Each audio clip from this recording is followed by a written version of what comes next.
Odaadlak, akkor el is hajolhatsz inkább. Szedd össze. Ez a vendége! Maradjon nála! Legyen a vendége, ma éjszaka még maradjon nála! Legyen a vendége, ma éjszaka még maradjon. Jó, válasz, igazodban válasz. Ne, ez a Marié, ez meg a tiéd. Sokkal beljebb vagy. Ez a Mari, ez a tiéd. Szép volt Párizs. Szülnapom van. Választott. Nem. Ne Mari. vitass, ne. Igaza van Mari, igaza van a Gergőnek. Mégis csak nekik van születésnapjuk. Egészségetekre. De igaza van Mari, nektek hétfőn van. Inkább dögölj, megvágod és soha nem is ismertelek neked. Miért volt, de én mondom, inkább megiszom a Marival, bassz meg. Maradjon el. Valakinek meg kell ölnie magát.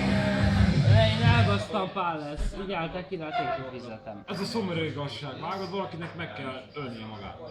Ja, de hol van a többien? Én már megittem egy részről, másrészt azt mondtam, hogy én inkább megiszom a Marival. Kikérdezném erről a homér véleményét. Tényleg meg itt adunk? Tudod, mi a véleményem erről? Szeretném hallani homér. Az én véleményem. Ez az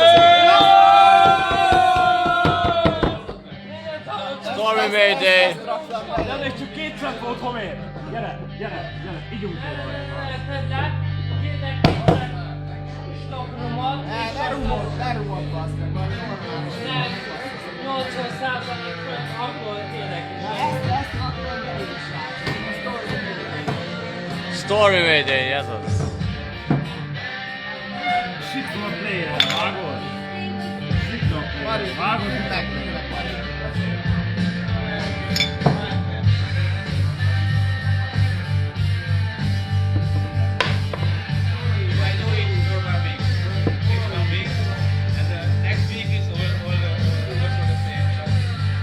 Kölyök volt Pál, ez az.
Pincér!